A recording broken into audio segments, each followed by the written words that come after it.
तो दोस्तों नमस्कार, मैं हूं अनिल और रेसलिंग सुपर धमाल में आपका स्वागत है। तो दोस्तों स्मैकडाउन के इस हफ्ते के एपिसोड को लेकर रोमांच काफी बढ़ चुका है। ऐसा इसलिए है क्योंकि स्मैकडाउन में इस हफ्ते रोमन रेंज के साथ साथ उनके दोनों दुश्मन यानी कि सीएम पंक और सेथ रॉलिंस भी मौजूद रहने वाले हैं। और यही नहीं, स्मैकडाउन में कुछ जबरदस्त मुकाबले भी होंगे दोस्तों। इसके साथ ही शो में सरप्राइज बुक करके इसे खास बनाया जा सकता है।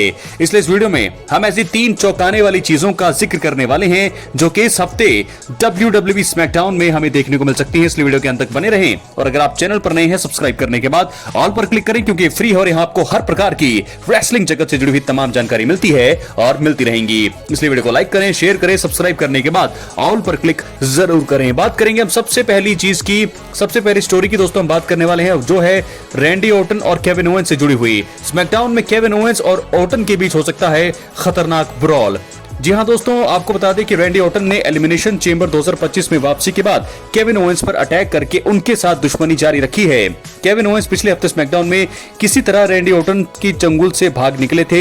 हालांकि रैंडी ऑर्टन इस हफ्ते स्मैकडाउन में केविन ओवेंस को कोई ऐसा मौका न देकर उन पर जबरदस्त हमला कर सकते हैं। इसके बाद प्राइज फाइटर यानी कि केविन ओवेंस अपना बचाव करने के लिए फाइट बैक कर सकते हैं। इस वजह से रैंडी ऑर्टन केविन ओवेंस के बीच खतरनाक ब्रॉल की शुरुआत हो सकती है और दोनों एक दूसरे की हालत खराब करते हुए दिखाई दे सकते हैं। तो दोस्तों सवाल यह है कि आखिर कब इन दोनों के बीच मुकाबला बुक किया जाता है रेसलमेनिया 41 के मंच पर, क्योंकि अब तक ऐसा हुआ नहीं है और हम देखना चाहेंगे कि आखिर कब ऐसा होने वाला है, कब केविन ओवेंस और रैंडी ऑर्टन के बीच मुकाबला बुक किया जाता है रेसलमेनिया 41 के बड़े स्टेज पर। फिलहाल Randy Orton Kevin Owens rivalry बहुत ही खतरनाक जबरदस्त चल रही है। जीत किसकी होगी ये तो रेसलमेनिया में पता लगेगा, लेकिन फिलहाल ब्रॉल अब इस हफ्ते भी होने वाला है इन दोनों ही तगड़े रेसलर्स का। अपनी राय कमेंट बॉक्स में जरूर, रैंडी ऑर्टन केविन ओवेंस में से कौन जीतना चाहिए रेसलमेनिया 41 में, अपनी राय कमेंट बॉक्स में जरूर दे। तो दोस्तों ऐसे में रैंडी ऑर्टन केविन ओवेंस के बीच कौन जीत सकता है रेसलमेनिया 41 में, आप ये बता सकते हैं। लेकिन अब हम बढ़ेंगे अपनी अगली स्टोरी की तरफ जो जुड़ी है सोलो सिकोआ, जेकब फाटू और ब्रॉन स्ट्रोमन से।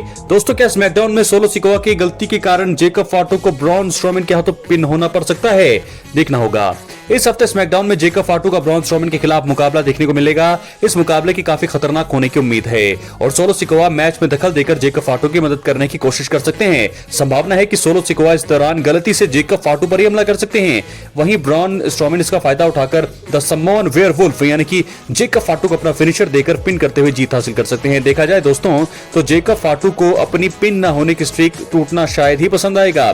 संभावना यह भी है कि जेकब फाटू गुस्से में आकर सोलो सिकोआ पर अटैक कर सकते हैं। हालांकि रेसलमेनिया 41 में जो बातें कर रहे हैं लोग कि नहीं होगा इनके बीच मुकाबला, अब जो है प्लान कैंसिल हो रहा है, लेकिन अगर ये गलती हो जाती है स्मैकडाउन में तो एकदम से हमें देखने को मिलेगा रेसलमेनिया 41 के मंच पर Jacob फाटू versus solo Sikoa WrestleMania 41 के स्टेज पर। ऐसा हो सकता है अगर आज इस स्मैकडाउन में गलती करते हैं, अगर सोलो सिकोआ गलती से पिन हो जाते हैं, अगर जेकब फाटू ब्रॉन स्ट्रोमन, क्योंकि जेकब फाटू अब तक जो है पिन नहीं हुए हैं जब से उन्होंने वापसी करी है, WWE में डेब्यू किया है। तो ऐसे में अगर वो पिन हो गए तो गलती जो है खामियाजा जरूर भुगतना पड़ेगा सोलो सिकोआ को और इन दोनों के बीच सिंगल्स मुकाबला हो सकता है रेसलमेनिया 41 के मंच पर। और दोस्तों वहीं आपको बता दें हम बात करने वाले हैं अपनी मेन स्टोरी की तरफ। मेन इवेंट जो जुड़ी है रोमन रेंज, सेथ रॉलिंस और सीएम पंक से। स्मैकडाउन में सेथ रॉलिंस, सीएम पंक मिलकर रोमन रेंज की हालत खराब कर सकते हैं, ये आप मेरी बात नोट कर लीजिए। जी हां, रोमन रेंज ने पिछले हफ्ते रॉ में वापसी करके रॉलिंस और पंक पर अटैक किया था। रोमन रेंज के इस हफ्ते स्मैकडाउन में वापसी के ऐलान के बाद सेथ रॉलिंस और सीएम पंक ने भी स्मैकडाउन में आने की घोषणा कर दी है। देखा जाए तो रॉलिंस और सीएम पंक एक दूसरे के कट्टर दुश्मन तो हैं, हालांकि इन दोनों को ही रोमन रेंज से बदला भी लेना है। हालांकि इन दोनों, मैं आपको बता दूं, अब ये दोनों हाथ मिला सकते हैं स्मैकडाउन के शो के लिए और इस वजह से सीएम पंक और रॉलिंस स्मैकडाउन में कुछ वक्त के लिए सिर्फ दुश्मनी भूलकर रोमन रेंज पर एक साथ मिलकर खतरनाक हमला करके उनकी हालत खराब कर सकते हैं। और मुझे ऐसा लगता है कि सबसे पहले जो है सेथ रॉलिंस और सीएम पंक दोनों आकर के अटैक करेंगे रोमन रेंज पर और वो अटैक भारी पड़ सकता है हमारे ओरिजिनल ट्राइबल चीफ के लिए, क्योंकि सेथ रॉलिंस और सीएम पंक जो है पिछले हफ्ते रॉ में भी मिसिंग थे चोट के चलते, लेकिन इस बार मुझे लगता है कि ये दोनों किसी स्ट्रेटेजी के साथ आ सकते हैं, रोमन पर हमला कर सकते हैं और रोमन जो है मुझे लगता है कि उन पर अटैक होगा। और उसके बाद क्या होगा, उसके बाद जो है सेथ रॉलिंस और पंक दोनों एक दूसरे के आमने सामने होंगे। उसके बाद चीजें बढ़ेंगी, उसके बाद फिर जो इन दोनों के बीच भी ब्रॉल होगा और शायद उसके बाद जो है एंड टाइम पे रोमन रेंज फिर से खड़े हो सकते हैं और खड़े होकर के है दोनों को अटैक करके, दोनों को स्पीयर लगा करके एक बार फिर स्टैंडिंग टोल हो सकते हैं, जैसा कि हमने रॉ में देखा जब उन्होंने वापसी की। तो दोस्तों पूरा गणित ये है सिंपल सा कि रॉ में स्मैकडाउन में तीनों जो जब आमने सामने होंगे तो ब्रॉल तो होगा ही,